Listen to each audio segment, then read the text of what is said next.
Sometimes life deals you a losing hand, and sometimes that losing hand becomes the best thing that ever happened to you. Ray Boone learned this at 59, sitting in a dimly lit saloon with nothing left but pride. What started as another night drowning sorrows ended with Ray walking away, the confused owner of 8 stubborn donkeys. A pot nobody wanted, a joke at the broke cowboy's expense. But Ray saw something others didn't. Instead of selling them, he began training them to haul goods through mountain trails his great-grandfather traveled. Slowly, his property transformed into a thriving pack service that caught attention from neighbors who'd written him off. But could 8 donkeys really give a broken man back his purpose? Before we jump back in, tell us where you're tuning in from. And if this story touches you, make sure you're subscribed, because tomorrow I've saved something extra special for you. The morning sun cast long shadows across the weathered fence posts of what used to be the finest ranch in Copper Creek Valley.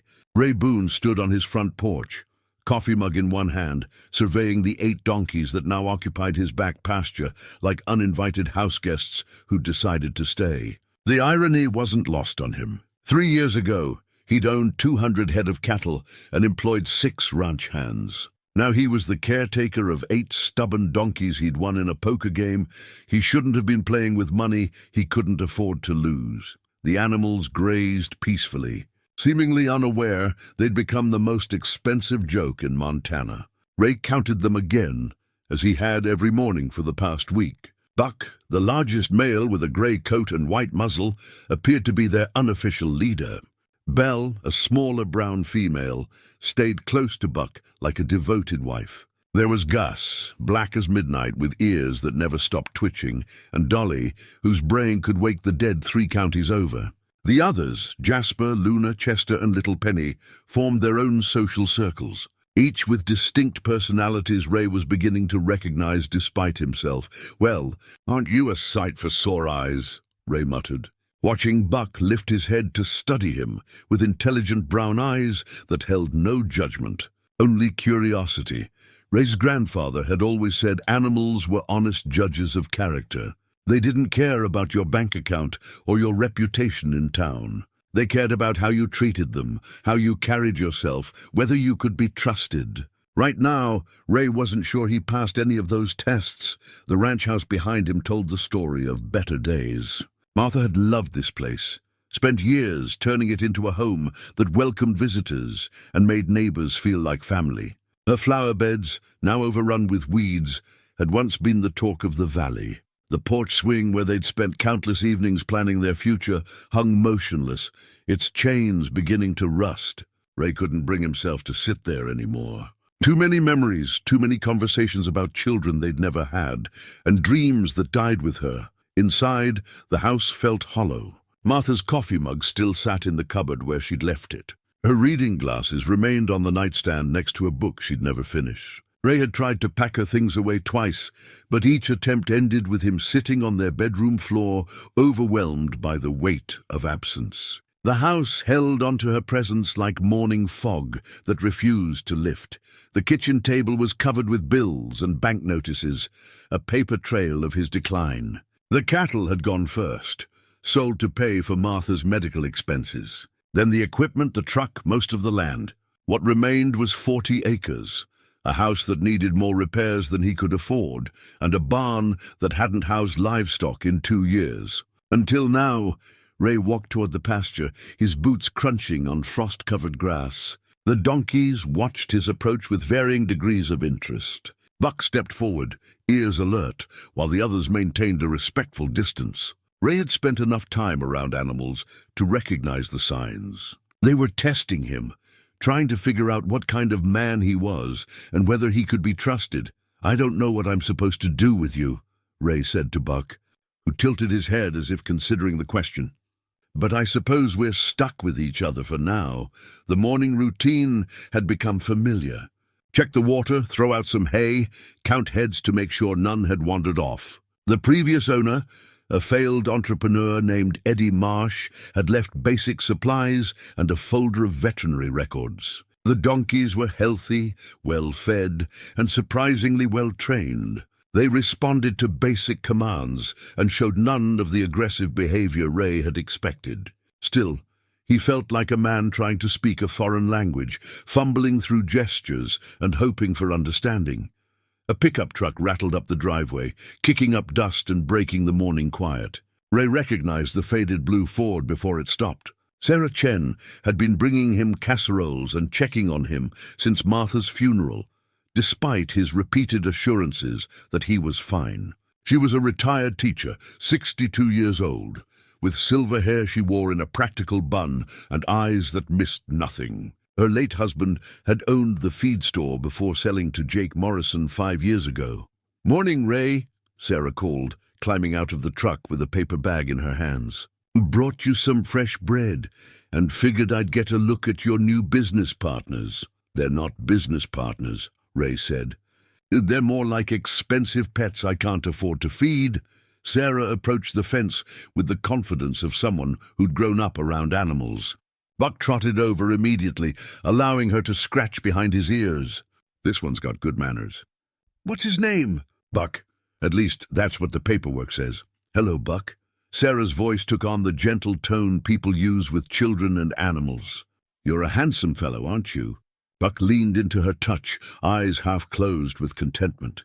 The other donkeys began moving closer, curious about this new visitor who spoke their language. "You know," Sarah said, not looking away from Buck, "my grandfather used to tell stories about pack trains that worked these mountains. Before the roads were built, pack animals were the only way to get supplies to the mining camps and lumber operations. There are still trails up there, paths that haven't been used in 50 years, Ray frowned. "What's your point? Maybe these fellows could help you find a new purpose. Tourism's picking up around here. City folks love the idea of authentic mountain experiences. A pack train operation could be exactly what this area needs. Sarah, I can barely afford to feed them, let alone start some tourist operation." She turned to face him, and Ray saw something in her expression he hadn't expected. Hope. "Ray Boone, you've spent the last 3 years acting like your life ended when Martha died. But you're still here, and so are these animals. Maybe it's time to consider that the universe is trying to tell you something." Before Ray could respond, another truck approached, this one newer and louder. Jake Morrison's black Chevrolet pulled up with the subtle aggression of a man who wanted everyone to know he could afford the latest model. Jake stepped out wearing his usual uniform of pressed jeans, polished boots, and a white hat that had never seen honest work. At 45, he carried himself with the confidence of inherited wealth and political connections. "Morning, folks," Jake said, his smile not quite reaching his eyes. "Heard Ray here's gone into the livestock business.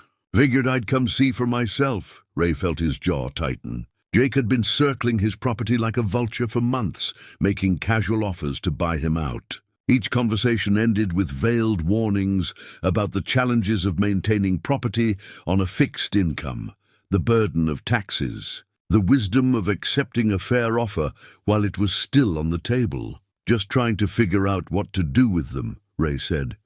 Jake climbed onto the bottom rail of the fence, studying the donkeys with the calculating gaze of a man who saw everything in terms of profit and loss. "These animals need proper care, Ray. Feed, veterinary bills, shelter. That gets expensive fast, especially for a man in your position." "They seem to be doing fine," Sarah interjected, her voice carrying a warning. "For now," Jake agreed. "But what happens when one gets sick? Or when winter sets in and hay prices go up? Ray, you know I've always been interested in this piece of land. These donkeys might be a sign that it's time to consider your options." Ray stepped forward, putting himself between Jake and the fence. "The donkeys stay, and so do I." Jake's smile widened, but there was nothing friendly about it. Of course. Just want you to know the offer's still open. Good neighbors look out for each other." After Jake left, Sarah helped Ray distribute hay to the donkeys. They worked in comfortable silence, each lost in their own thoughts. Ray found himself watching the animals' interactions, noticing how they communicated through ear positions and body language. Buck maintained order with gentle authority, while Belle seemed to mediate disputes between the younger animals. There was intelligence here, and something that looked remarkably like wisdom. "You're thinking about it," Sarah said, breaking the silence. "Thinking about what?" "The pack train idea." "I can see it in your face." Ray leaned against the fence post, watching little Penny chase a butterfly around the pasture. "My great-grandfather ran pack trains through these mountains back in the 1890s. Had a map somewhere showing all the old trails. But that was a different time, different world, maybe. Or maybe some things don't change as much as we think they do. People still need to get away from their problems, still want to feel connected to something real. Your great-grandfather helped miners and loggers. You could help folks find peace." That evening, after Sarah had gone home and the donkeys had settled in for the night, Ray found himself in the barn for the first time in months. Moonlight filtered through gaps in the roof, illuminating stacks of forgotten equipment and memories. In the far corner, covered by a dusty tarp, he found his great-grandfather's old trunk. Inside, wrapped in oiled cloth, was a hand-drawn map showing trails that wound through mountains like the arteries of some great sleeping creature.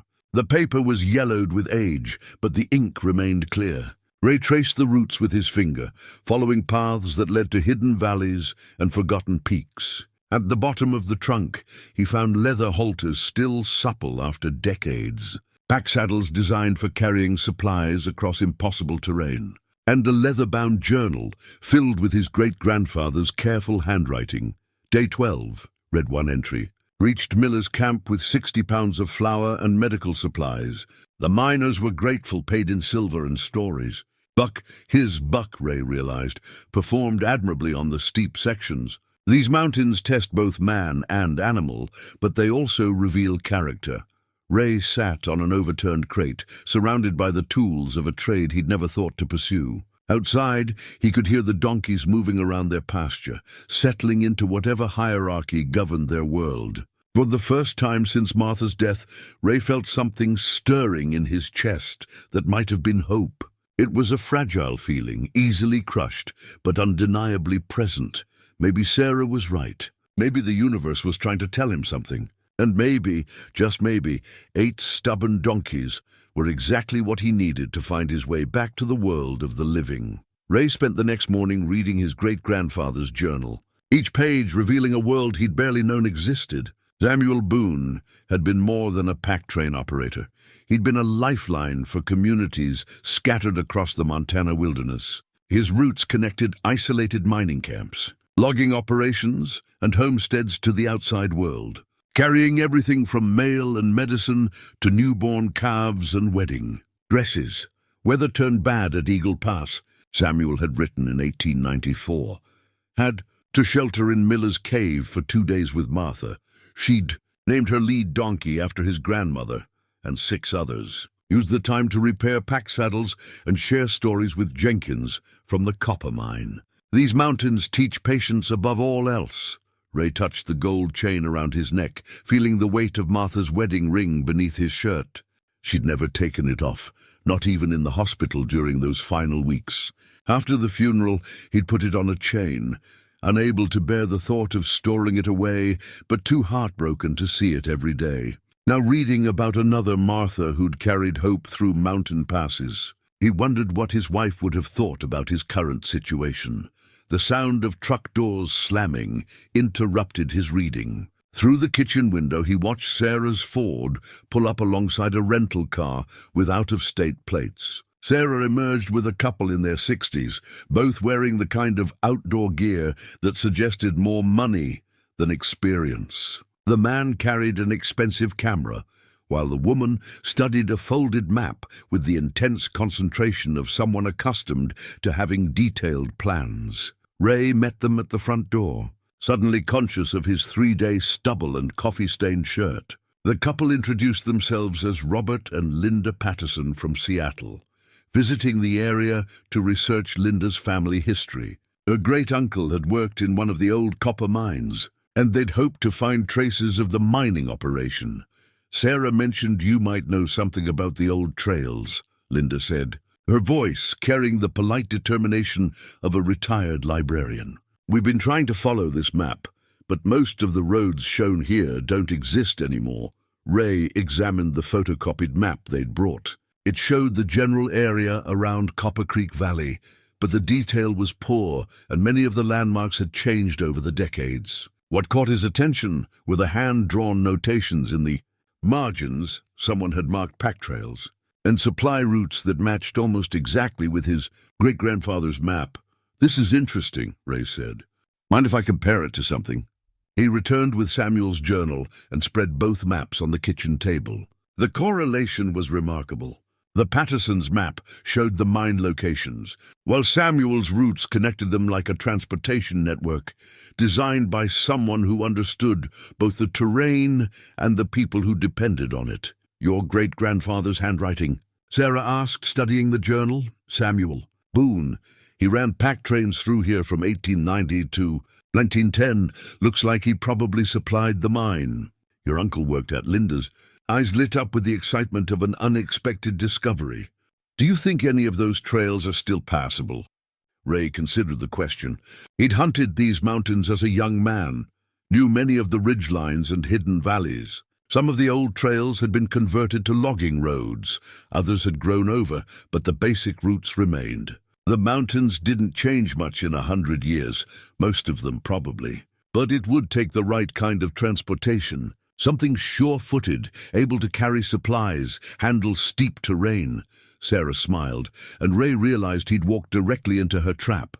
Like donkeys, perhaps? The conversation that followed felt like standing at the edge of a cliff, knowing that one step forward would change everything. The Pattersons were enthusiastic about the possibility of retracing the old pack routes. They offered to pay whatever Ray thought was fair for a guided trip that would take them to the abandoned mine site. Robert had heard about pack train operations in other parts of the West and was fascinated by the idea of experiencing authentic mountain travel. "We're not looking for luxury," Linda emphasized. "Just an authentic experience. Something that would give us a real sense of what life was like for the people who worked these mountains." After the Pattersons left with promises to call within a few days, Ray and Sarah walked out to check on the donkeys. The animals had become accustomed to their routine, approaching the fence when they saw him coming. Buck's greeting had evolved from suspicious tolerance to something approaching friendship. "That was quite a coincidence," Ray said. "Was it?" Sarah's tone was carefully neutral.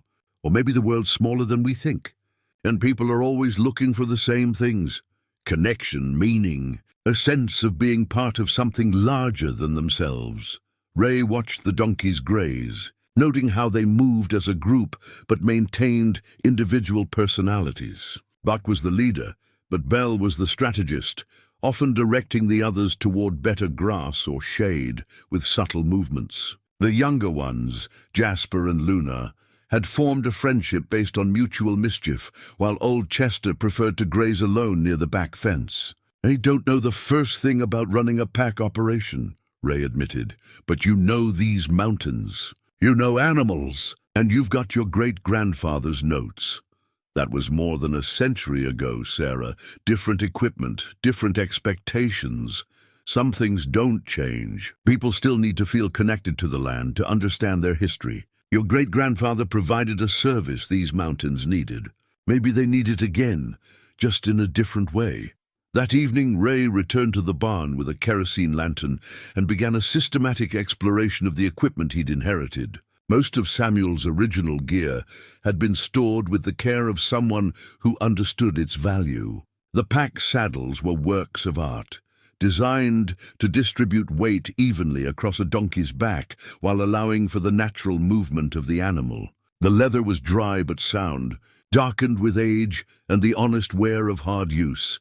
He found panniers, canvas bags designed to hang from either side of a pack saddle that could carry everything from camping supplies to mining equipment. There were lead ropes, hobbles, and even a portable forge for emergency repairs. Samuel had prepared for every contingency the mountains might present.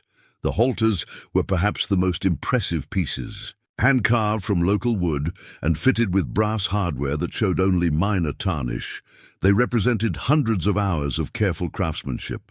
Ray ran his fingers over the smooth wood, imagining his great-grandfather working by lamplight. shaping each piece to fit perfectly with the others. At the bottom of the largest trunk, wrapped in oiled canvas, he found Samuel's most precious possession, a leather portfolio containing detailed drawings of every piece of equipment, along with instructions for use, maintenance, and repair. There were sketches showing proper packing techniques, weight distribution charts, and notes about which animals were best suited for different types of loads. Buck shows excellent judgment on narrow trails, one notation read. Bell tends to rush downhill sections, but responds well to voice commands. Never overload Chester. He'll make the entire string miserable if he's uncomfortable. Ray smiled, recognizing the same personalities in his own donkeys. Buck still showed that careful judgment, testing each step on uncertain ground. Bell remained impatient with slow progress, often looking back as if questioning the pace. And Chester, old Chester, still preferred to set his own schedule, moving at a steady but unhurried pace that couldn't be rushed by any amount of encouragement. The final item in the portfolio was a letter written in Samuel's careful handwriting, addressed to whoever inherits this responsibility. Ray opened it carefully, aware that he was likely the first person to read these words since they were written. If you're reading this, it means the pack trains have found their way back to the Boone family. I pray this brings you the same satisfaction it brought me, the knowledge that you're serving something larger than yourself, connecting people to the land that shapes us all. These mountains don't give up their secrets easily, but they reward those who approach them with respect and patience. The animals will teach you what you need to know if you're willing to listen. Trust them, trust yourself, and remember that every journey begins with a single step. Ray sat in the dusty barn, surrounded by the tools of a trade he'd never planned to learn, holding a letter from a man he'd barely known, but increasingly respected. Outside, the donkeys moved quietly through their pasture, unaware that their fate and his was being decided by words written more than a century ago. The next morning brought the Pattersons' call. They'd done their research and were prepared to offer $500 for a 3-day pack trip to the old mine site, including guide service and basic camping equipment. It was more money than Ray had seen in months, enough to cover feed bills and basic maintenance for weeks. He stood on his front porch, phone in hand, watching Buck lead the others toward the water trough with the steady authority of someone accustomed to responsibility. The question wasn't whether he needed the money. He did. The question was whether he was ready to take the step that would change everything, Mr. Boone. Linda Patterson's voice carried across the miles. "Are you still there?"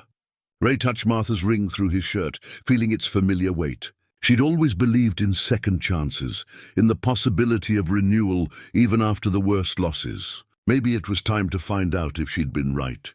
"Yes," he said. "I'm here. And yes, I'll take you to find your uncle's mine." Ray's first attempt at fitting a pack saddle on Buck went about as well as his first attempt at milking a cow 40 years earlier, which is to say, it was a disaster wrapped in embarrassment with a side of bruised pride.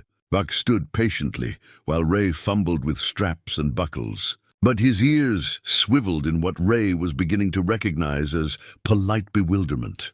"This should go here," Ray muttered, consulting Samuel's drawings for the 5th time.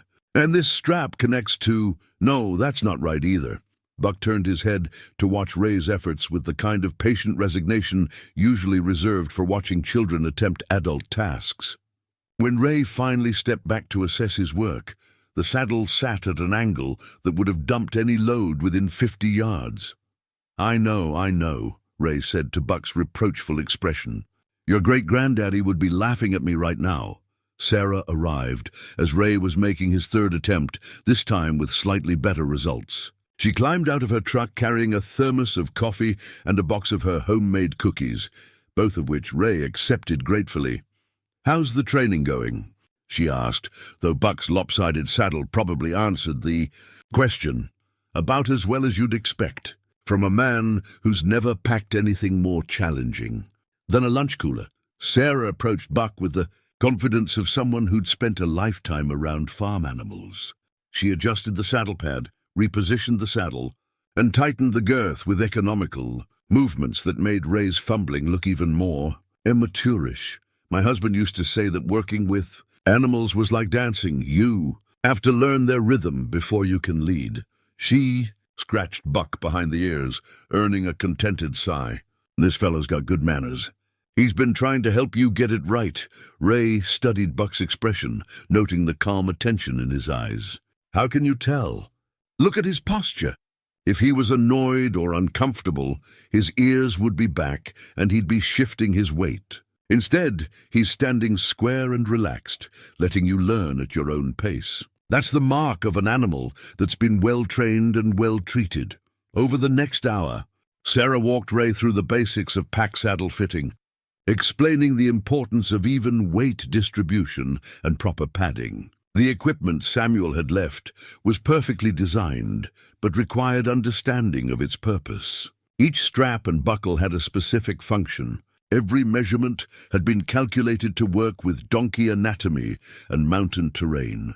The key is balance, Sarah explained, as they fitted panniers to Buck's sides. Not just the weight, but the animal's comfort. An uncomfortable donkey won't just make your trip miserable, he might dump your supplies in a ravine. Buck tolerated the practice session with remarkable patience, allowing them to load and unload empty panniers multiple times. When Ray finally got the system right, Buck turned his head to look back at the balanced load, then stepped forward with a satisfied nod that made both humans laugh. I think he approves, Sarah said. The other donkeys watched the proceedings with varying degrees of interest. Belle approached cautiously, sniffing at the unfamiliar equipment, while Jasper and Luna maintained a safe distance, ready to bolt if the strange contraption proved dangerous. Old Chester ignored the entire affair, more interested in a patch of clover near the fence. Ray spent the rest of the morning working with different combinations of animals and equipment. He discovered that each donkey had distinct preferences and quirks. Buck preferred to be loaded first and would stand rock still until the process was complete. Belle was eager to please, but needed constant reassurance that she was doing things correctly. The younger animals required more patience, but learned quickly once they understood what was expected. By noon, Ray had successfully loaded and led a string of 3 donkeys around the pasture. It wasn't the smooth operation Samuel's journal described, but it was progress. The animals moved with increasing confidence, following Buck's steady lead and responding to Ray's voice commands with growing trust. Jake Morrison's arrival interrupted the afternoon training session like a thundercloud rolling over a picnic. His black Chevrolet kicked up an unnecessary amount of dust as it stopped near the fence, and Jake emerged wearing the kind of smile that never reached his eyes. Well, Jake said, surveying the training operation. Looks like you're serious about this pack train idea. Got to admire a man with vision.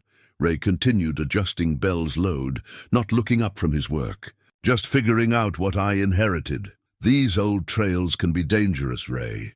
Lots of liability issues when you're dealing with paying customers. Insurance alone will probably cost more than you'll make. Sarah stepped forward, her teacher's voice carrying the authority of decades spent managing difficult children. Jake, unless you're here to book a pack trip, maybe you should let Ray get back to his work. Jake's smile widened, but his eyes remained cold. Just being neighborly, Sarah. Looking out for an old friend.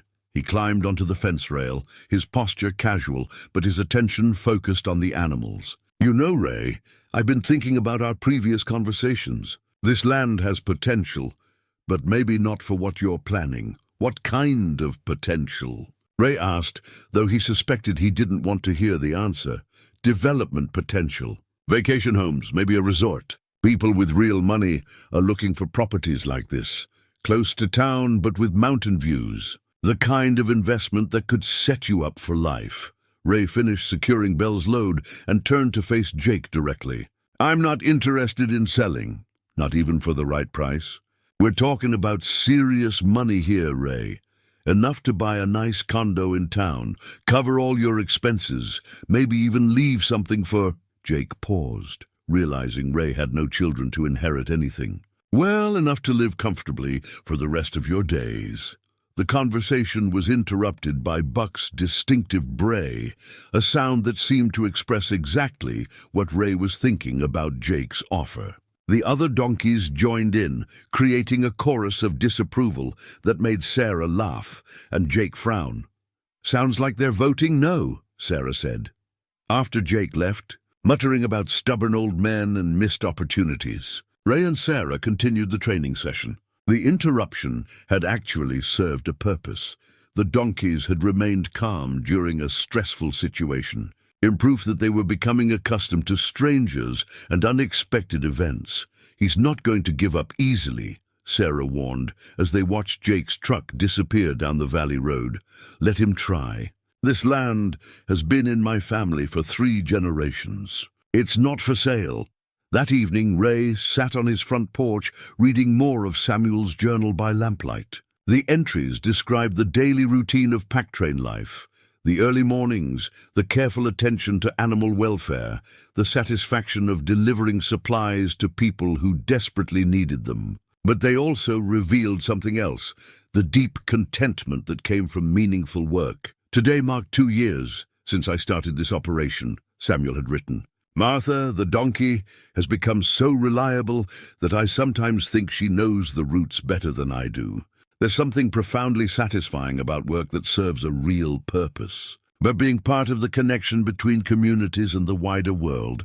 Ray looked up from the journal to watch his own donkeys settling in for the night. Buck stood guard near the gate while the others found comfortable spots in the pasture. There was an order to their world, a sense of purpose, even in rest.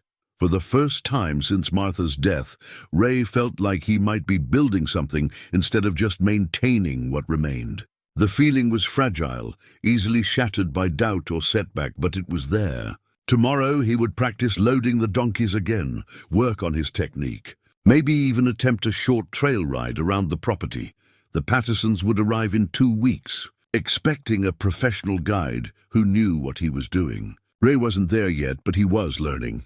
And more importantly, he was beginning to believe that he could get there.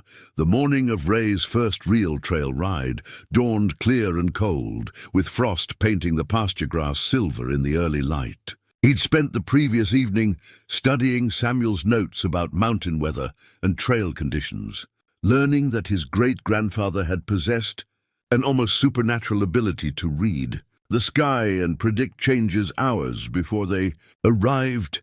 "Weather in these mountains changes faster than a politician's promises," Samuel had written. "Watch the wind direction, the color of the clouds, the way the animals behave. They know things we've forgotten." Ray loaded Buck, Bell, and Jasper with light packs containing basic supplies: water, first aid kit, emergency shelter. The process still took longer than it should have, but his movements were becoming more confident. The donkeys seemed to sense the difference in his attitude, responding more readily to his commands and showing less anxiety about the unfamiliar routine. Buck led the small procession through the gate and onto the old logging road that connected Ray's property to the mountain trails. The road hadn't been maintained in years, but it was still passable, winding upward through stands of pine and aspen toward the high country Samuel's maps showed in careful detail. The first mile went smoothly. Buck set a steady pace that allowed the others to follow comfortably, and Ray found himself relaxing into the rhythm of mountain travel. The air was thin and clean, carrying the scent of pine needles and the promise of snow from the peaks above. For the first time in months, Ray felt his shoulders loosen and his breathing deepen. The trouble started when they reached the first creek crossing. The wooden bridge, Samuel's map showed, had long since collapsed, leaving only scattered timbers and a gap that looked both too wide to jump and too steep to descend safely. Ray studied the problem while Buck tested the bank with careful steps, clearly experienced with water crossings. "What do you think, boy?" Ray asked. "Your ancestors probably crossed here 100 times. Buck's response was to step deliberately into the creek, testing the bottom with each hoof before committing his weight. The water barely reached his belly, and the footing proved solid. Bell followed without hesitation, but Jasper balked at the water's edge, ears back and eyes wide. Ray remembered Samuel's notes about reluctant animals. Never force them. Fear makes mistakes, and mistakes in the mountains can be fatal. Show them it's safe. Give them time to think. Let their natural herd instinct take over. Ray dismounted. He'd been riding an old mare named Sunrise that he'd kept for basic transportation, and waded into the creek himself. The water was shockingly cold, but his boots kept his feet dry. Jasper watched intently as Ray crossed back and forth, demonstrating that the creek was safe. "Come on, Jasper. You're tougher than you think." The young donkey finally stepped into the water, moving carefully but steadily. By the time they reached the far bank, all three animals were relaxed and confident. Ray made a mental note to add extra time for water crossings when planning future trips. The trail beyond the creek led into country Ray hadn't seen in years. Old-growth forest gave way to alpine meadows dotted with wildflowers despite the late season.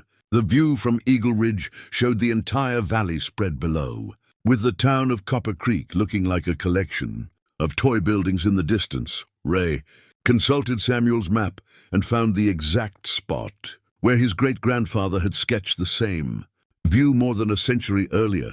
The perspective was unchanged. Mountains didn't care about human timelines. The sense of continuity was both humbling and reassuring. The return trip tested both Ray's growing confidence and the donkey's training. Buck navigated the descent with the sure-footed competence of an experienced mountain animal, but Belle's tendency to rush downhill became apparent on the steeper sections. Ray learned to use voice commands and subtle pressure on the lead rope to maintain control. Techniques Samuel's journal described in detail. By the time they reached home, Ray felt like he'd accomplished something real. The animals had performed well. The equipment had worked as designed, and he'd successfully completed his first pack trip without losing supplies, animals, or his nerve. It was a small victory, but victories had been rare in his life lately. Sarah was waiting by the fence when they returned, along with a stranger Ray didn't recognize. The man appeared to be in his 30s, wearing quality outdoor gear and carrying a professional camera. His rental car bore Colorado plates and the kind of dust that suggested he'd been exploring back roads. "Ray, this is Tom Bradley," Sarah said. "He's a travel writer working on a piece about authentic Western experiences. Someone at the lodge mentioned you might be starting a pack operation." Tom stepped forward with the practiced charm of someone accustomed to talking his way into interesting stories. "I've been researching historical pack train routes for an article about adventure tourism. When I heard about your family connection to the original operations in this area, I had to meet you." Ray glanced at Sarah, recognizing her handiwork. She'd probably been talking to every tourist who passed through the valley, planting seeds for his emerging business. "I'm just getting started," Ray said carefully. "Still learning the ropes." "That's exactly what makes it interesting," Tom replied. "Readers love stories about people rediscovering old traditions, connecting with family history. Mind if I ask a few questions?" The interview that followed felt like stepping into unfamiliar territory. Tom asked about Ray's background, his connection to the land, his plans for the pack operation. Ray found himself talking about Samuel's journal, the challenge of training the donkeys, the satisfaction of preserving something valuable from the past. "This isn't just about tourism," Ray realized as he spoke. "It's about maintaining a connection to the land, showing people what these mountains were really like before roads and development changed everything." Tom's questions grew more specific. What routes would Ray offer? What kind of experience could visitors expect? How did modern pack operations compare to historical ones? Ray answered as honestly as he could, admitting his limitations while emphasizing his commitment to authenticity and safety. After Tom left with promises to send a copy of the article when it was published, Ray and Sarah walked the donkeys back to their pasture. The animals seemed tired but content, moving with the satisfaction of horses after a good workout. "You did well with that interview," Sarah said. "Sounded like you actually believe in what you're doing." "Starting to," Ray admitted. "Still scared I'll mess it up, but starting to believe it might work." Their conversation was interrupted by the familiar sound of Jake Morrison's truck. This time Jake wasn't alone. He'd brought two men in expensive suits who looked distinctly uncomfortable in the rural setting. "City lawyers, Ray guest, or investors?" "Ray," Jake called out with false enthusiasm. "Brought some friends who wanted to see your property. They're very interested in the development potential we discussed." The taller of the two suited men stepped forward, extending a business card. "Martin Walsh, Walsh Development. Mr. Morrison tells us you have prime real estate here. We'd like to discuss options." Ray studied the business card without taking it. "Not interested." Walsh's smile remained professional, but his eyes hardened. "Perhaps you should hear our offer before deciding. We're talking about substantial money, more than you'd make in 10 years with this pack train idea." "The pack train isn't just about money." "Of course not." Walsh agreed with the patronizing tone of someone humoring a child. "But sentiment doesn't pay bills. Mr. Morrison tells us you're struggling financially. Our offer could solve all your problems." Ray looked from Walsh to Jake, seeing something in Jake's expression that hadn't been there before. A confidence that suggested he knew more about Ray's situation than he should. The realization hit him like cold water. Jake had been checking on his finances, probably knew exactly how much he owed and to whom. "My problems are my own business," Ray said quietly. "And my land isn't for sale." After the developers left, promising to be in touch with formal offers, Ray stood in his pasture surrounded by 8 donkeys who depended on him for food, shelter, and purpose. The weight of responsibility felt heavier than it had an hour earlier. But so did his determination to see this through. Whatever Jake Morrison was planning, whatever pressures were building, Ray had made his choice. The donkeys were part of his family now, and this land was their home.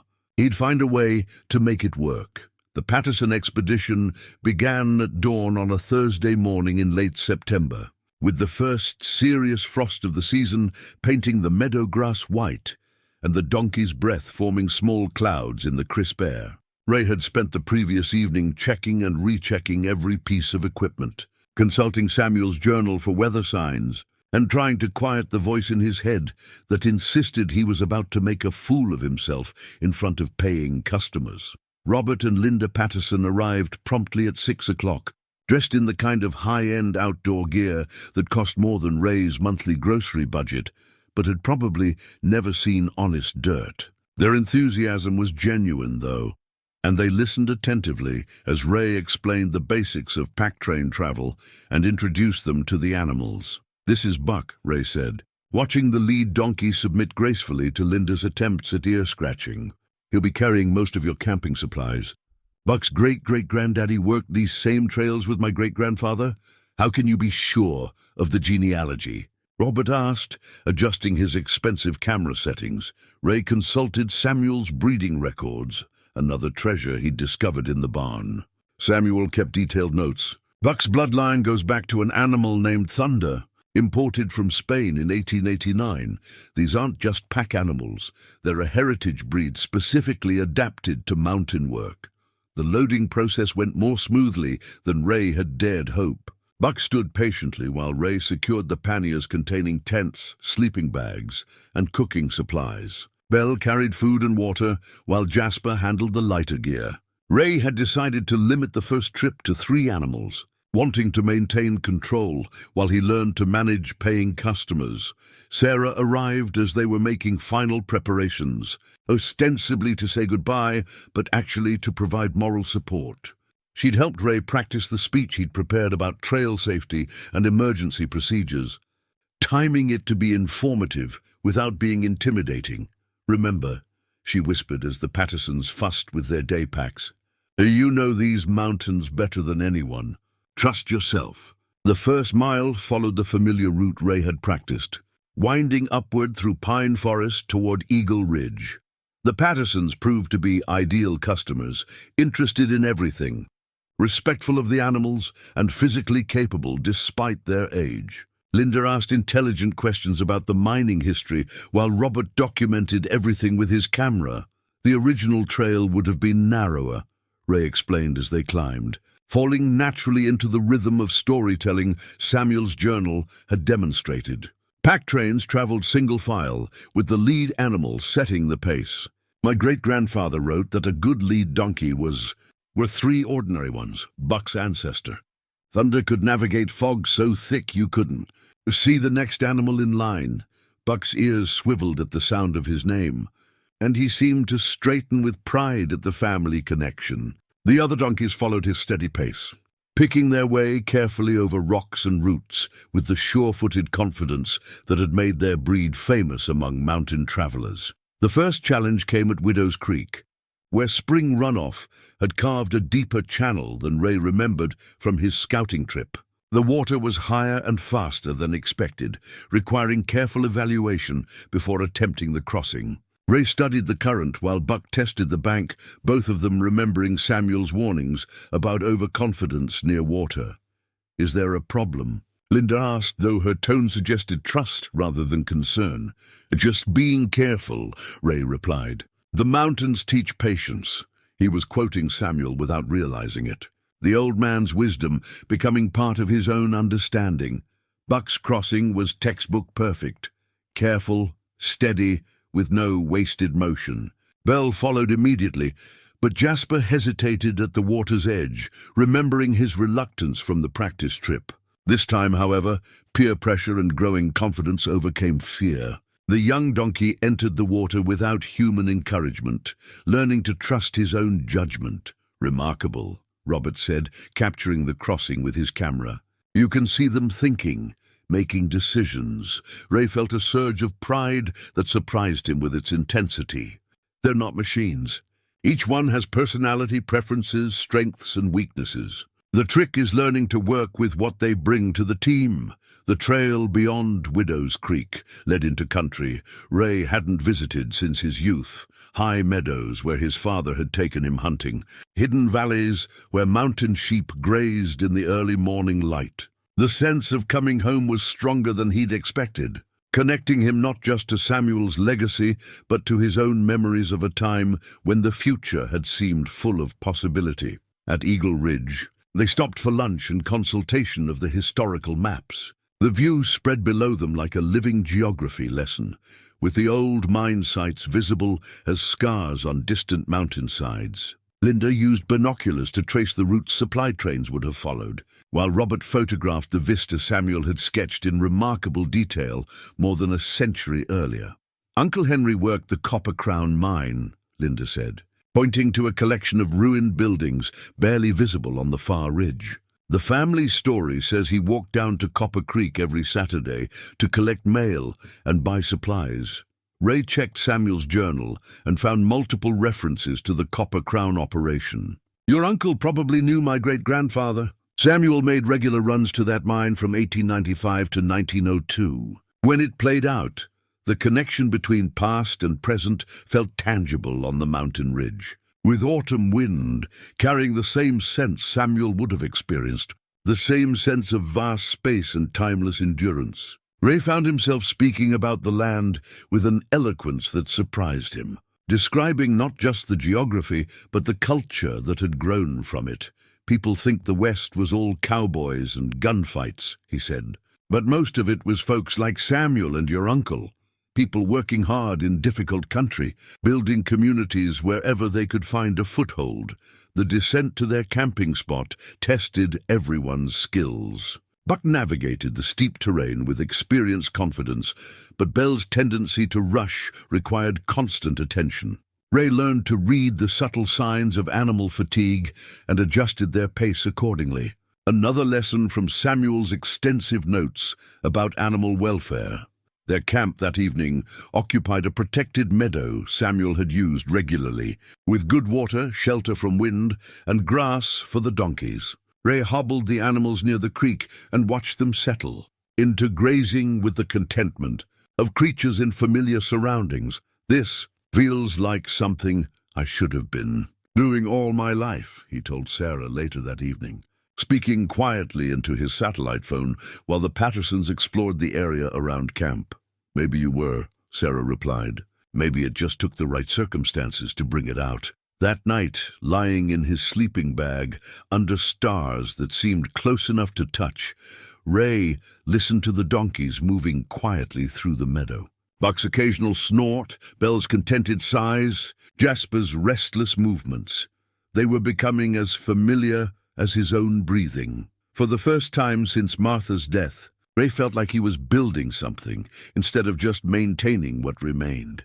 The sensation was fragile, threatened by doubt and practical concerns, but undeniably real. Tomorrow, they would complete the journey to the mine site, fulfilling the Pattersons' dream of connecting with family history. But Ray suspected he was the one receiving the greater gift, the chance to discover purpose in unexpected places. Word traveled fast in a valley the size of Copper Creek, and Tom Bradley's article in Mountain Adventure magazine traveled faster than Ray had expected. Within 2 weeks of the Patterson trip, his phone was ringing with inquiries from as far away as California and Texas. People wanted authentic mountain experiences, connections to Western history, and the kind of peace that only came from traveling at donkey pace through country that hadn't changed in 100 years. Ray found himself keeping a waiting list by November, booking trips through the following summer. The success felt surreal, like watching someone else's life unfold in unexpected directions. He'd gone from broke widower to small business owner without any conscious plan. Guided by 8 donkeys and his great-grandfather's century-old wisdom, the transition required adjustments he hadn't anticipated. Ray hired Danny Martinez, a young man from town whose grandfather had worked cattle, to help with the expanded operation.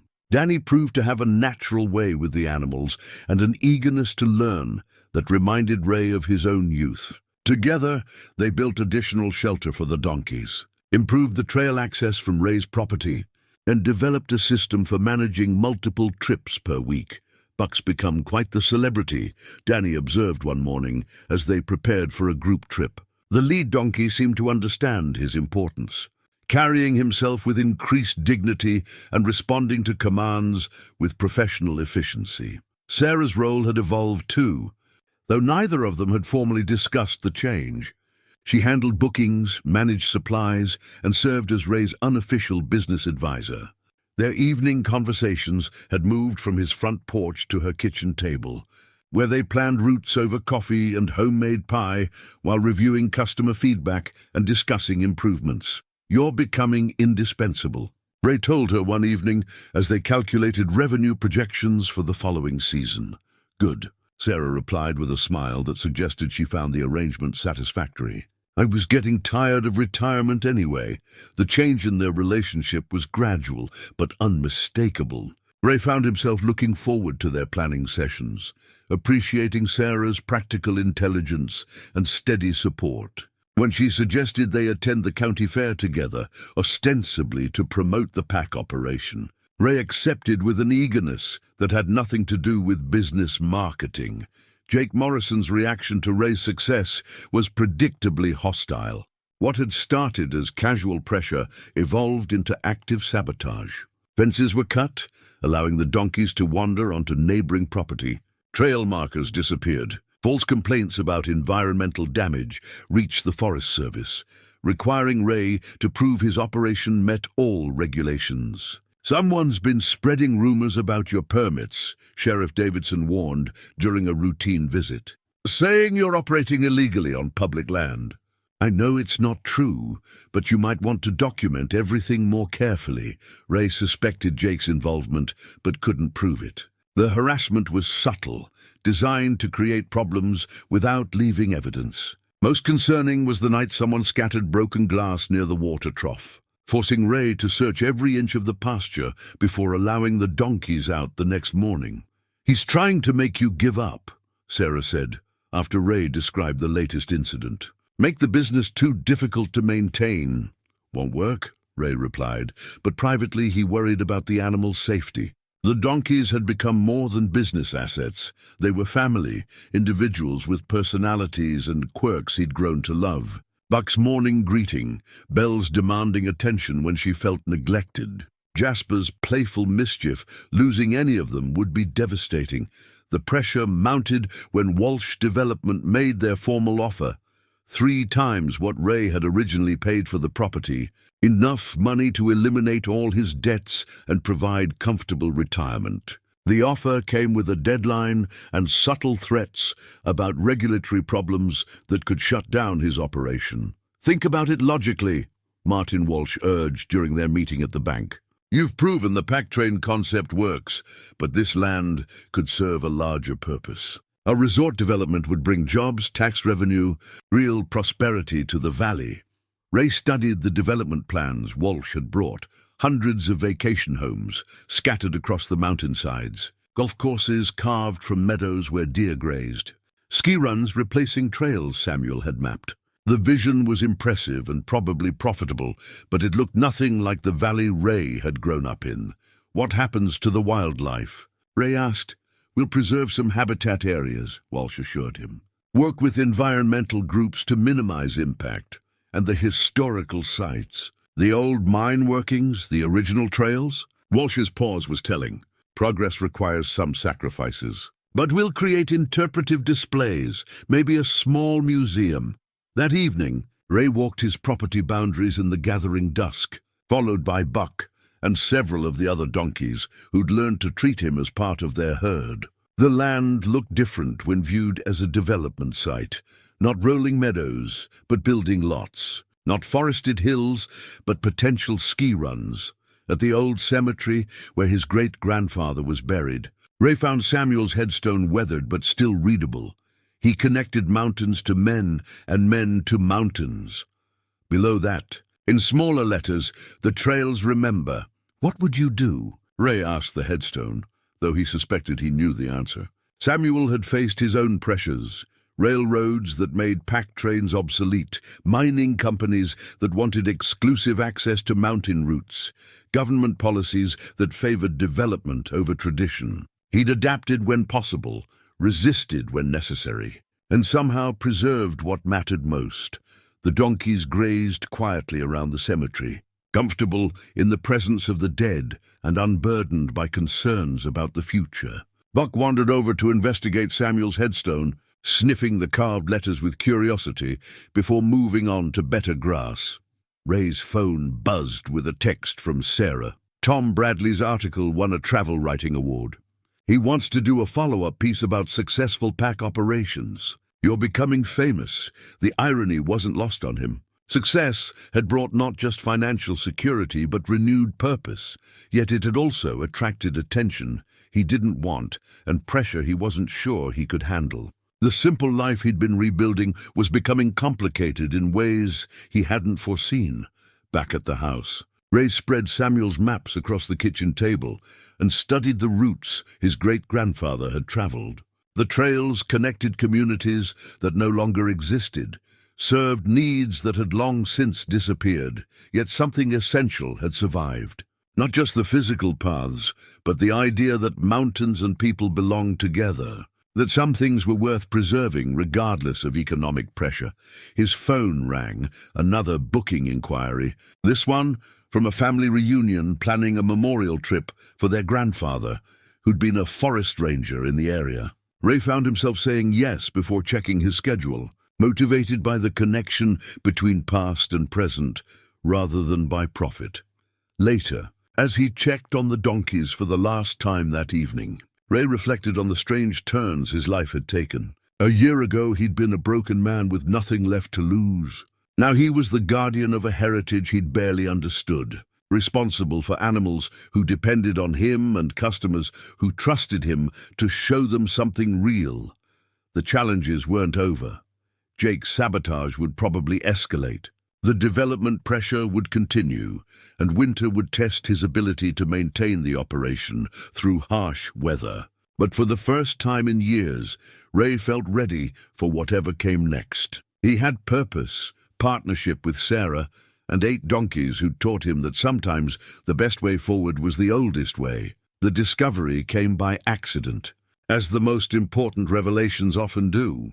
Ray was searching the barn for additional pack equipment when he noticed that one of the floor planks in the far corner sat higher than the others. What he'd assumed was settling from age proved to be something more deliberate, a hidden compartment Samuel had built beneath the original barn flooring. Inside the compartment, wrapped in oiled leather and preserved by the dry mountain air, Ray found documents that changed everything he thought he knew about his property and his family's history. The papers included mineral rights surveys from the 1890s, geological reports written in Samuel's careful hand, and correspondence with mining companies that painted a picture of secret negotiations and deliberate deception. The most revealing document was a letter dated 1903, written by Samuel to his son, Ray's grandfather. The handwriting was shaky, suggesting Samuel's advancing age, but the message was clear. The copper below our land runs deeper and richer than anyone suspects. I've kept this knowledge from the mining companies who would strip the mountain bare for short-term profit. This land's true value isn't in what can be taken from it, but in what can be preserved for future generations. Attached to the letter was a geological survey showing extensive copper deposits running beneath Ray's property and extending into the surrounding mountains. The survey was far more detailed than anything Ray had seen in public records, suggesting Samuel had commissioned private testing to understand exactly what lay beneath his ranch. A second set of documents revealed the extent of Samuel's foresight. He'd structured the original land purchase to retain mineral rights separate from surface ownership, then hidden those rights through a series of legal maneuvers that wouldn't be discoverable through normal title searches. The mineral rights belonged exclusively to Samuel's direct descendants, which meant they now belonged to Ray, son of a... Ray caught himself, glancing around the barn, as if Samuel might be listening. The implications were staggering. His property wasn't just valuable for development, it was potentially worth millions in mineral extraction rights. The final document in the collection was a modern geological survey, dated just 2 years earlier and signed by a company Ray didn't recognize. Someone had been testing his land recently, confirming Samuel's century-old findings with contemporary technology. The copper deposits were not only extensive, but accessible using modern mining techniques that hadn't existed in Samuel's time. Ray's hand shook as he read the survey conclusions. Conservative estimates suggested the deposits could support a major mining operation for decades, generating revenue that would dwarf anything vacation home development could produce. The survey was addressed to Morrison Holdings LLC, Jake's company. The pieces fell into place with sickening clarity. Jake hadn't been pressuring Ray to sell because of development potential. He'd known about the mineral rights all along. The broken fences, the harassment, the escalating offers. Even Walsh Development's involvement, all of it had been designed to force Ray off land that Jake couldn't legally access without Ray's cooperation. But how had Jake discovered the mineral rights Samuel had hidden so carefully? Ray found the answer in a folder labeled Estate Documents, containing correspondence between Jake and the law firm that had handled Ray's father's estate 15 years earlier. One letter referenced additional property assets that may require further investigation, with a notation about mineral rights surveys found among the deceased's papers. Jake had been planning this for 15 years, waiting for the right moment to acquire land that he knew contained a fortune in copper deposits. Ray's financial troubles after Martha's death had provided the perfect opportunity, or so Jake had thought. Ray sat in the dusty barn surrounded by documents that revealed the carefully planned theft of his family's legacy. Feeling anger burn through him like wildfire. Jake hadn't just been a greedy neighbor. He'd been systematically working to steal wealth that belonged to Ray's family, wealth that Samuel had protected for over a century. The sound of approaching vehicles interrupted his thoughts. Through the barn window, Ray watched Jake's truck pull up alongside a van marked with the logo of Apex Geological Services. Jake emerged with 2 men in hard hats and surveying equipment, moving with the confidence of someone who believed he was close to achieving his goal. Ray quickly returned the documents to their hiding place and stepped outside to meet the unwelcome visitors. Jake's smile was broader than usual, suggesting something had shifted in his favor. "Ray, good timing. I brought some geological specialists to take a look at your property. Routine environmental assessment for the development proposal. I didn't authorize any survey," Ray replied. Stepping between Jake and the barn, one of the surveyors, a thin man with expensive equipment, looked confused. "Mr. Morrison told us we had permission to conduct mineral assessment testing." Mineral assessment? Ray kept his voice carefully neutral, not wanting to reveal what he'd just discovered. Jake's smile flickered.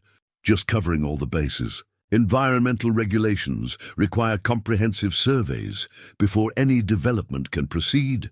Ray studied Jake's face, seeing calculation behind the friendly facade. "I haven't agreed to any development, and I certainly haven't authorized mineral testing." "Well, no, but Walsh Development needs preliminary data to finalize their offer." "Higher offer, Ray, significantly higher. Enough to set you up for life." The surveyor was checking his paperwork, clearly uncomfortable with the situation. "Sir, our contract specifies mineral rights assessment.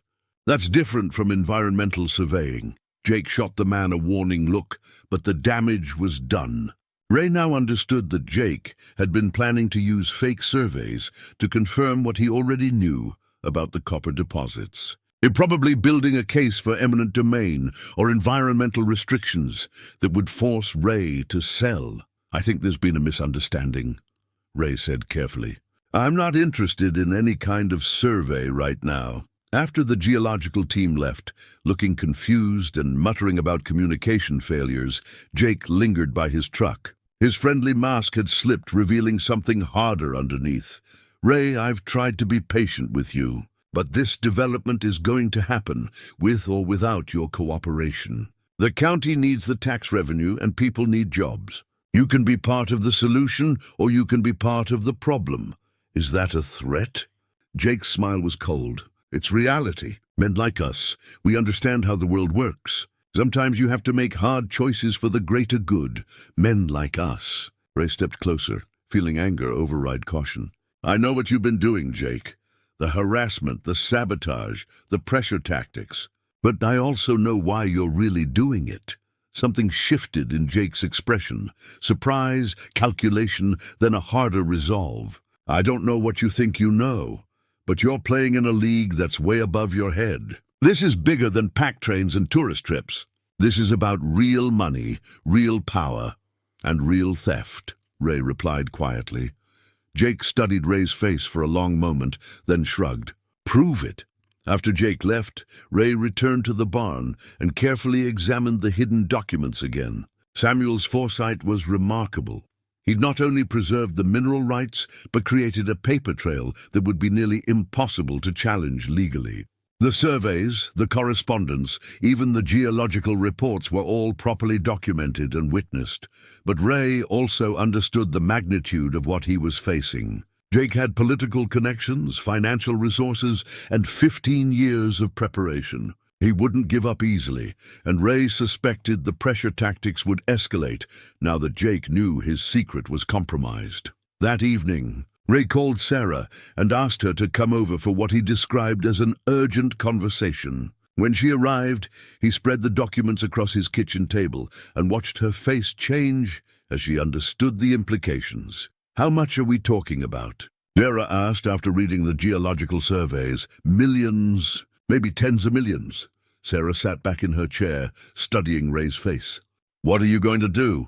Ray looked out the window toward the pasture, where Buck and the others grazed peacefully in the evening light. The donkeys had brought him back to life, given him purpose, connected him to his family's history in ways he'd never expected. The mineral rights represented wealth beyond anything he'd imagined, but they also represented a choice that would define everything that came after.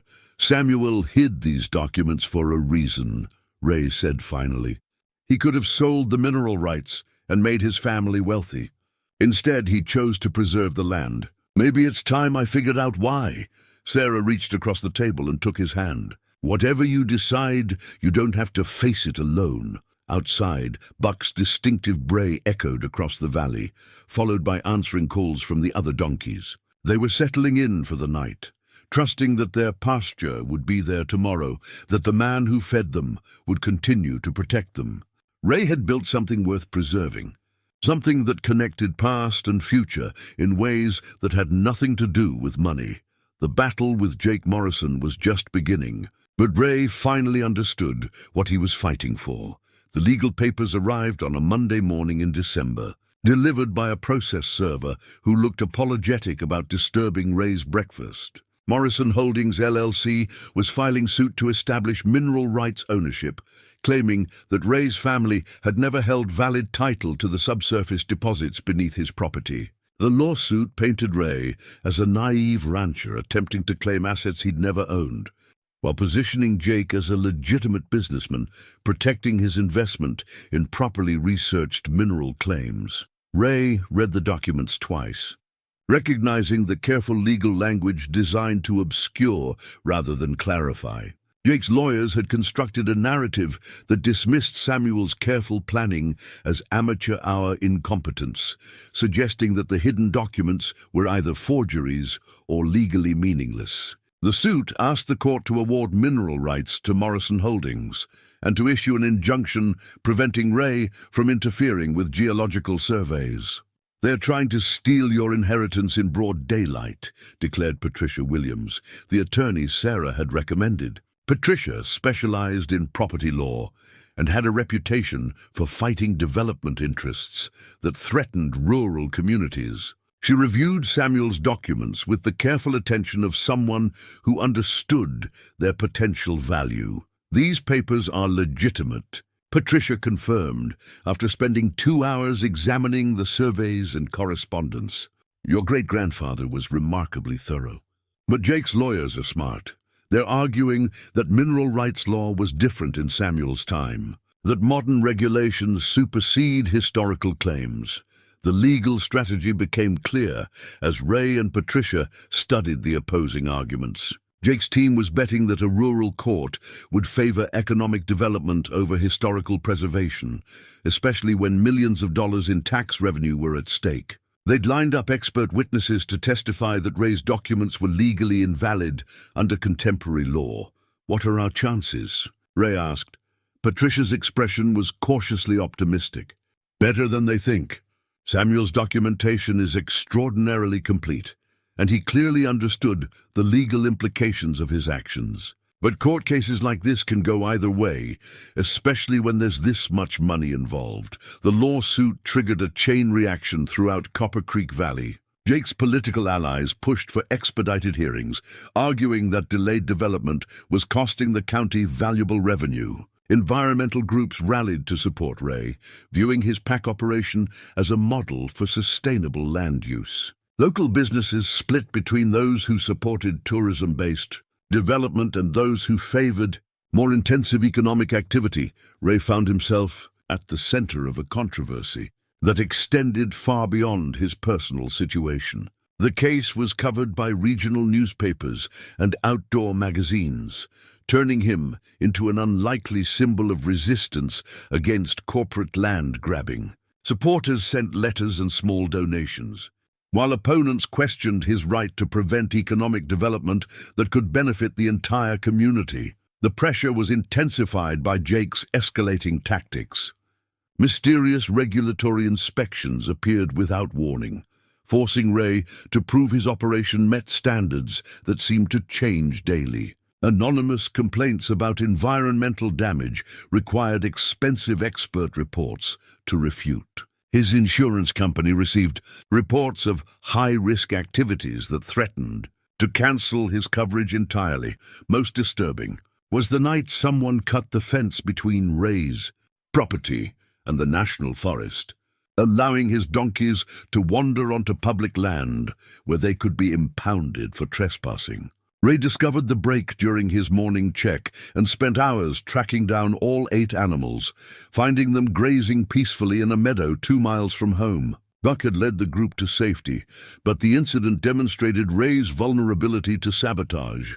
"They're trying to make you give up before the trial," Sarah observed as they repaired the damaged fence. "Make the fight too expensive and too stressful to continue. Won't work," Ray replied. But privately he wondered how long he could sustain the constant pressure. Legal bills were mounting faster than pack trip revenue could cover them, and the stress was affecting his sleep and appetite. More concerning was the impact on the donkeys, who seemed to sense his anxiety and were becoming more skittish during their daily routines. The breakthrough came from an unexpected source. Tom Bradley, the travel writer whose original article had launched Ray's business, called with information that changed everything. He'd been researching a follow-up story about corporate pressure on small tourism operations when he'd discovered something interesting about Morrison Holdings. Jake's company isn't just trying to acquire your mineral rights, Tom explained during their phone conversation. They've been systematically buying up properties throughout the region, always targeting areas with geological potential. I found mineral rights disputes in 3 other counties, all following the same pattern. Tom's research revealed that Morrison Holdings was part of a larger network of companies controlled by out-of-state mining interests. Jake wasn't a local businessman protecting community interests. He was a frontman for a corporate operation that specialized in acquiring mineral rights through legal pressure and political manipulation. There's more, Tom continued. I found records of campaign contributions to county commissioners, payments to geological consulting firms, even funding for environmental groups that support responsible development. This is a coordinated effort to open up mineral extraction throughout the region. The information provided Patricia with new ammunition for Ray's defense. If Jake was representing corporate mining interests rather than local development, the case became about much more than competing property claims. It became about community self-determination versus outside exploitation. Patricia filed motions to expand the case, demanding disclosure of Morrison Holdings' funding sources and business relationships. Jake's lawyers fought the expansion, arguing it was irrelevant to the narrow legal question of mineral rights ownership. But their opposition suggested they had something to hide. As the trial date approached, Ray faced a decision that would define not just his own future, but the character of the valley he'd called home for 60 years. The mineral rights were potentially worth enough money to solve every financial problem he'd ever had. But extracting that wealth would destroy everything he'd built with the pack operation. Standing in his barn on a cold December evening, surrounded by the equipment that connected him to Samuel's legacy, Ray finally understood his great-grandfather's choice. Samuel had known about the copper deposits, but had chosen to preserve the land rather than exploit it. Not because he was naive about money, but because he understood something more valuable than immediate profit. The pack operation had given Ray more than financial stability. It had restored his sense of purpose, connected him to his community, and provided meaningful work that honored both the land and the people who visited it. The donkeys had taught him patience, the mountains had restored his peace, and the customers had reminded him that some experiences couldn't be bought with money. Ray pulled Samuel's rifle from its place above the workbench, checking the action and cleaning the barrel with practiced movements. His great-grandfather had carried this weapon not for violence, but for protection, understanding that some things were worth defending regardless of the cost. Now it was Ray's turn to stand guard. The next morning brought news that Jake's legal team had requested an emergency hearing, claiming that Ray was interfering with legitimate geological surveys. Patricia suspected they were trying to rush the case before Ray's expanded research could be completed, hoping to win through speed rather than merit. They're scared, Patricia told Ray as they prepared for the emergency session. That's why they're pushing so hard. If they were confident in their legal position, they'd be happy to let this process run its normal course. Ray spent the final day before the hearing walking his property boundaries with Buck and the other donkeys following behind like a faithful procession. Every fence post, every trail marker, every familiar vista reminded him of what was at stake. This wasn't just about money or legal precedent. It was about the right to preserve something valuable in a world that seemed determined to convert everything into immediate profit. At Samuel's grave, Ray sat on the granite bench his great-grandfather had carved for contemplation. The cemetery was quiet except for wind in the pine trees and the soft sounds of donkeys grazing nearby. Here, surrounded by the remains of people who'd chosen this valley as their final resting place, Ray felt the weight of responsibility settle onto his shoulders. "I understand now," he said to Samuel's headstone. "You weren't just protecting mineral rights, you were protecting a way of life. The question is whether I'm strong enough to carry on what you started." Buck wandered over and nudged Ray's shoulder with gentle insistence, a gesture that had become their daily ritual. The donkey's presence was reassuring, a reminder that some relationships transcended human complications. Whatever happened in court, Ray had built something meaningful with these animals, something that connected him to the land in ways that couldn't be measured in dollars or legal precedents. That evening, Sarah found Ray in the barn, organizing pack equipment for the next season, despite the uncertainty about whether there would be a next season. They worked together in comfortable silence, each lost in thoughts about the challenges ahead. "Scared?" Sarah asked as they secured the last of the panniers. "Terrified," Ray admitted, "but also ready.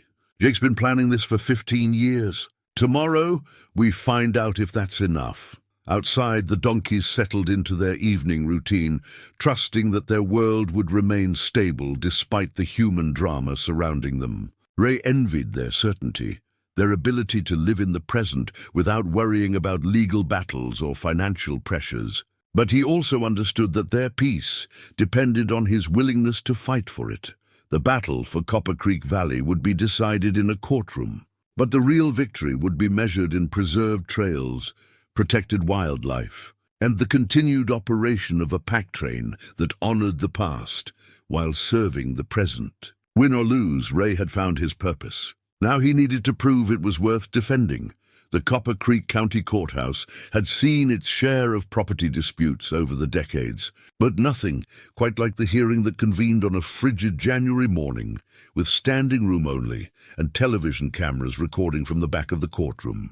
Judge Margaret Foster, a woman in her 60s who'd presided over county legal matters for 20 years, surveyed the packed gallery with the weary expression of someone who understood that this case would define her legacy as much as it would determine Ray's future. Ray sat at the plaintiff's table wearing his best suit, the same one he'd worn to Martha's funeral, while Patricia Williams organized documents with the systematic precision of a surgeon preparing for complex operation. Across the aisle, Jake Morrison commanded a legal team of 4 attorneys whose collective hourly rates probably exceeded Ray's annual income.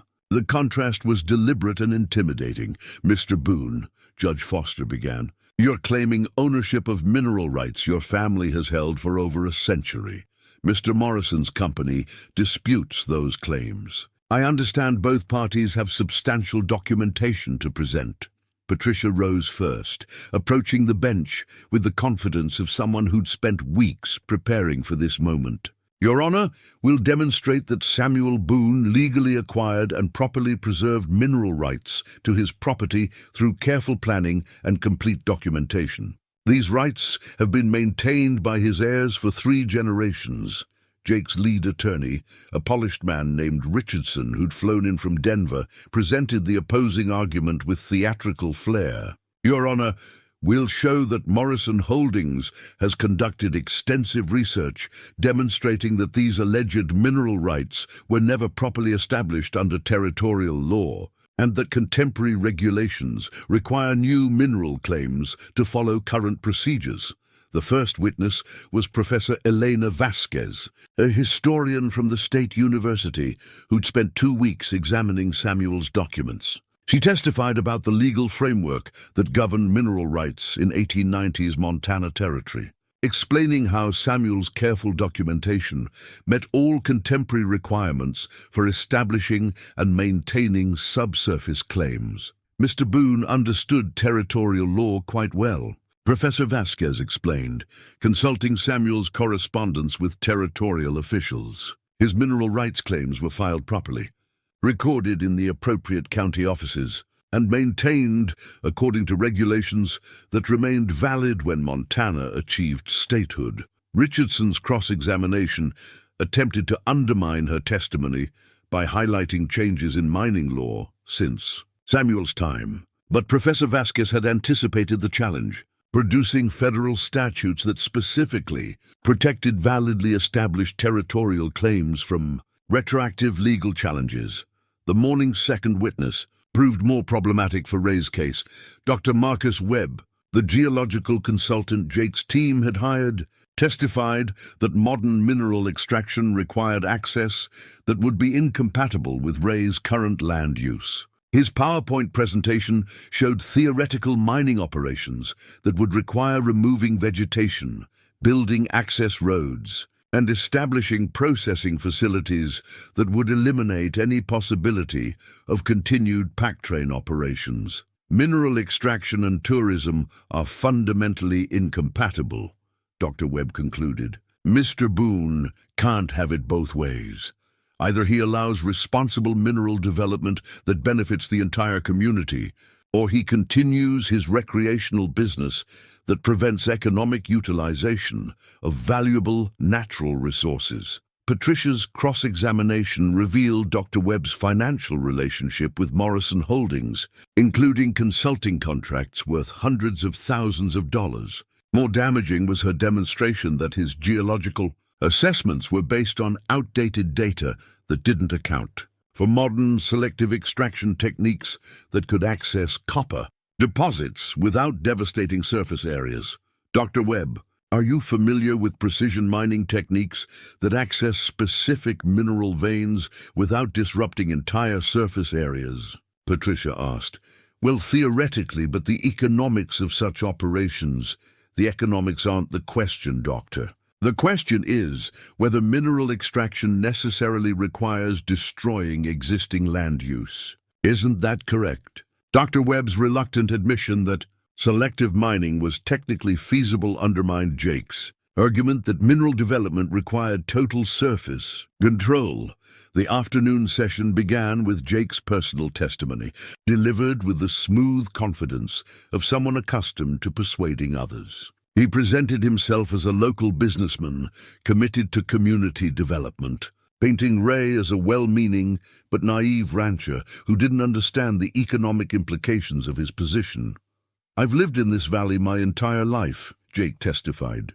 I've seen families struggle financially while sitting on resources that could provide security for generations. Mr. Boone has every right to continue his pack operation, but not at the expense of mineral development that could benefit the entire region. Jake's testimony was carefully crafted to avoid revealing his 15-year plan to acquire Ray's mineral rights, focusing instead on community benefits and economic necessity. But Patricia had prepared for his evasions, producing campaign contribution records and business relationships that demonstrated his connections to out-of-state mining interests. Mr. Morrison, isn't it true that Morrison Holdings has received substantial funding from Apex Mineral Corporation, a company based in Nevada with no local connections whatsoever? Jake's attorney objected, arguing relevance, but Judge Foster overruled, clearly interested in understanding the true scope of the dispute. Morrison Holdings operates independently, Jake replied carefully. Any business relationships we maintain are confidential, including the consulting agreement worth $2.3 million contingent on successful acquisition of mineral rights to Mr. Boone's property. The courtroom stirred as Patricia produced documents Tom Bradley had discovered, showing Jake's company would receive substantial payments only if they successfully acquired Ray's mineral rights. The revelation transformed Jake from local businessman to hired gun working for outside corporate interests. The day's final witness was Ray himself, approaching the stand with the quiet dignity of someone who'd spent months preparing for this moment. Patricia guided him through his family history, his connection to the land, and his development of the pack operation that had brought international attention to Copper Creek Valley. Mr. Boone, why are these mineral rights important to you? Patricia asked. Ray looked out at the packed courtroom, seeing faces of community members who'd supported his operation and others who favored development. In the front row, Sarah smiled encouragement while Jake's expression remained calculatedly neutral. My great-grandfather preserved these rights because he understood something that took me 60 years to learn, Ray said. Some things are worth more than money. This land has been home to my family for over a century. The pack operation connects people to that history while supporting a way of life that's disappearing everywhere else. Richardson's cross-examination was brutal, focusing on Ray's financial struggles and his recent discovery of the mineral rights. Mr. Boone, isn't it convenient that you only became interested in preserving your family legacy after discovering it was worth millions of dollars? Ray's answer was simple and direct. I became interested in preserving my family legacy when 8 donkeys taught me what my great-grandfather already knew, that the value of land can't be measured in dollars alone. As the day ended, Judge Foster announced she would render her decision within a week, giving both sides time to file final briefs. The courtroom emptied slowly, with supporters offering Ray encouragement while Jake's team huddled in intense discussion. Outside the courthouse, media representatives asked Ray about his confidence in the outcome. His answer reflected the peace he'd found despite the uncertainty. Win or lose, I've discovered what's worth fighting for. That's victory enough. Judge Foster's decision to conduct a site visit at Ray's property was unprecedented in Copper Creek County legal history, but she'd determined that understanding the physical reality of the disputed land was essential to making an informed ruling. The convoy of vehicles that wound up Ray's driveway on a crisp February morning included court officials, attorneys from both sides, expert witnesses, and media representatives documenting every moment of the unusual proceeding. Ray had spent 3 days preparing for the demonstration, working with the donkeys to ensure they'd perform at their best, despite the unusual circumstances. Buck seemed to understand the importance of the occasion, carrying himself with increased dignity and responding to commands with professional precision. The other donkeys followed his lead, creating an impressive display of coordinated mountain travel expertise. Your Honor, Patricia began as the assembled group gathered near the pasture. We'd like to demonstrate that Mr. Boone's pack operation represents not just a viable business, but a sustainable use of this land that preserves its historical character while providing economic benefit to the community. Judge Foster, dressed in hiking boots and a practical coat, nodded her approval. Proceed, Mr. Boone.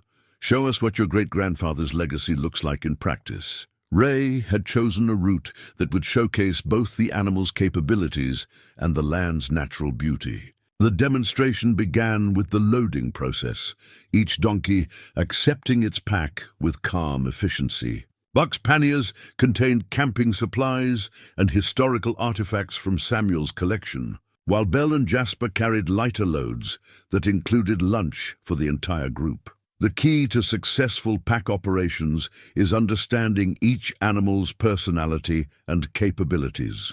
Ray explained as he adjusted Buck's load. Buck here is our natural leader, steady, reliable, excellent judgment on difficult terrain. Belle is eager to please but needs constant encouragement. Jasper's young and energetic, perfect for carrying supplies that need to reach destination. Quickly, the procession moved through Ray's property and onto the mountain trails with Judge Foster, walking alongside Ray while the attorneys and court officials followed at a respectful distance. The February air was sharp but clear, providing spectacular views of the surrounding peaks and valleys that had remained unchanged since Samuel's time. At the first rest stop, Ray shared stories from Samuel's journal while the donkeys grazed peacefully nearby. The connection between past and present was unmistakable. The same trails, the same mountain views, the same sense of timeless endurance that had attracted visitors from around the world. This operation has hosted customers from 12 countries, Ray told Judge Foster as they watched Buck lead the other donkeys to water. People come here seeking authentic experiences, connections to American history, and the kind of peace that can only be found in places that haven't been developed beyond recognition.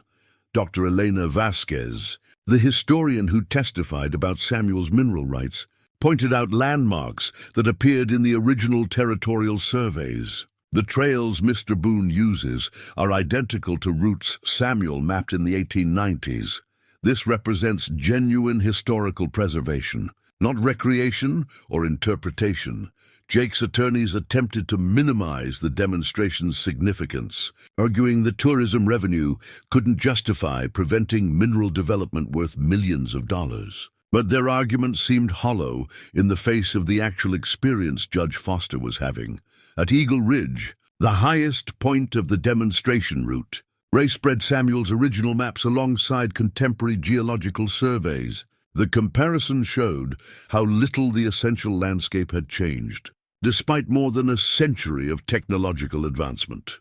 The copper deposits Mr. Morrison wants to access run directly beneath this ridge, Ray explained, pointing to areas marked on both maps. Extraction would require removing the forest cover, building access roads, and establishing processing facilities that would eliminate these trails permanently. Judge Foster studied the overlapping maps while the donkeys rested nearby, their presence a living connection to the heritage Ray was fighting to preserve.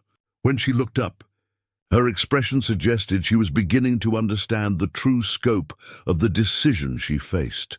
The return journey provided opportunity for Jake's legal team to present their counter-arguments. Richardson pointed out potential safety hazards, questioned the operation's long-term economic viability, and suggested that mineral development would provide more stable employment than seasonal tourism, but their arguments were undercut by the letters Patricia had brought, testimonials from customers whose lives had been touched by their pack train experiences.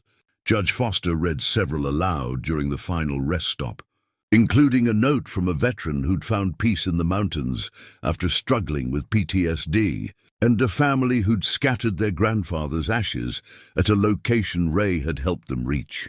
These letters describe transformative experiences, Judge Foster observed.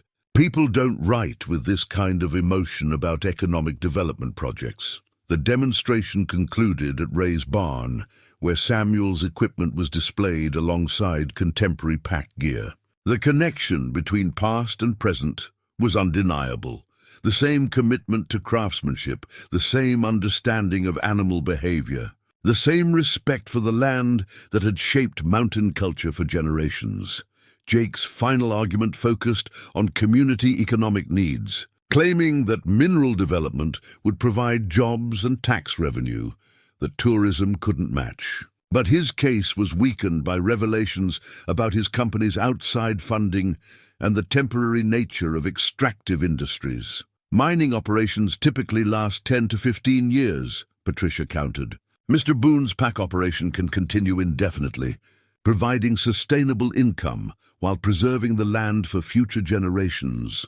Judge Foster spent the drive back to town studying documents and observing the landscape through new eyes. The site visit had clearly affected her understanding of the case, transforming abstract legal arguments into concrete questions about land use, community values, and the meaning of preservation. Back in the courthouse, she announced her decision would be rendered the following morning, giving all parties time to file final briefs based on the day's demonstration. The media coverage that evening focused on the unprecedented nature of the proceedings and the stark contrast between the competing visions for the valley's future. Ray spent the evening with his donkeys, reflecting on the day's events and preparing for whatever tomorrow might bring. Buck seemed to sense the importance of what had transpired, staying close to Ray as they walked the property boundaries one final time. Win or lose, Ray told Buck, you showed them something they'll never forget. You showed them what this place really is.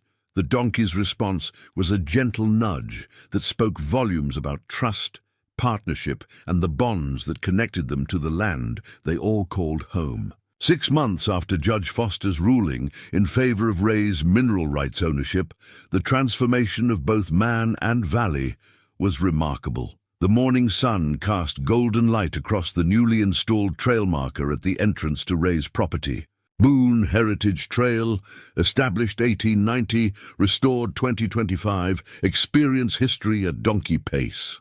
The sign, carved by a local artisan and funded by donations from satisfied customers, had become a popular photo opportunity for the stream of visitors who now arrived daily during peak season. Ray stood in his expanded barn, watching Danny Martinez demonstrate proper packloading techniques to a group of college students interning with the operation for summer credit.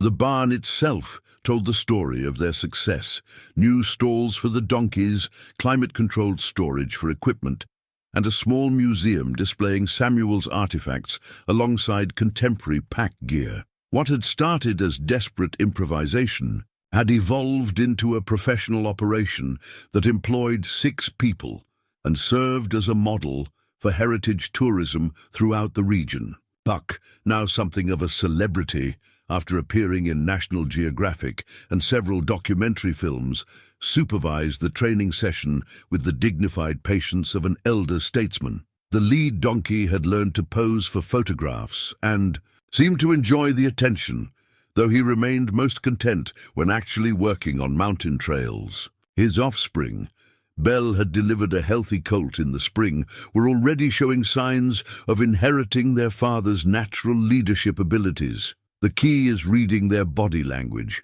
Danny explained to the students as he adjusted panniers on Jasper's back. Each animal has a distinct personality. Jasper here is athletic and competitive. He wants to be first in line and first to reach destination. Luna prefers steady, consistent work without surprises. Chester, Danny gestured toward the oldest. Donkey, now approaching 20, is the philosopher of the group. He sets his own pace and expects everyone else to accommodate. Ray smiled, remembering his own fumbling attempts to understand the animals just a year earlier. The learning curve had been steep, but the rewards had exceeded every expectation. The pack operation now booked trips 6 months in advance, with waiting lists for popular routes and special programs designed for photographers, historians, and families seeking authentic outdoor experiences. Sarah emerged from the office they'd built next to the barn, carrying booking confirmations and a satisfied expression. Their partnership had evolved from friendship to romance to business collaboration, with the natural ease of 2 people who'd found their rhythm after decades of life experience. They'd married in a simple ceremony the previous month, with Buck serving as an honorary ring-bearer and the entire donkey herd providing musical accompaniment. The Peterson family called to confirm their September trip, Sarah reported. They're bringing 3 generations. Grandparents, parents, and kids want to scatter grandfather's ashes at the old mine site where he worked in the 1940s. That's the 3rd memorial trip this month, Ray observed.